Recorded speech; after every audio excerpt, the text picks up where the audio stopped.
Aksi kriminal lain, polisi memburu pelaku penjamretan warga negara Italia di kawasan Bundaran Hotel Indonesia, Jakarta. Dalam kasus ini, polisi sudah memeriksa warga Italia yang jadi korban. Anda sedang melihat video aksi penjamretan ponsel yang mana korbannya merupakan warga negara Italia yang sedang berlibur di Jakarta. Pelaku pengendara motor merampas ponsel korban di tengah kemacetan. Penyidik juga menelusuri rekaman kamera pemantau yang berada di sepanjang lokasi kejadian untuk memburu pelaku yang diduga beraksi seorang diri.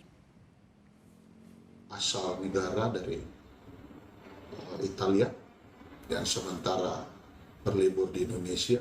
Untuk pelaku sendiri apa dengan yang sama yang kejadian sebelumnya atau gimana, Pak?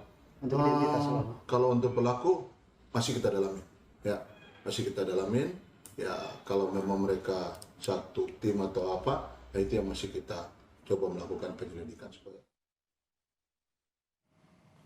Kita ingat lagi pada bulan April lalu, kasus penjamretan ponsel juga menimpa seorang warga negara Jerman saat korban berada di Jalan Lapangan Banteng Sawah Besar, Jakarta Pusat.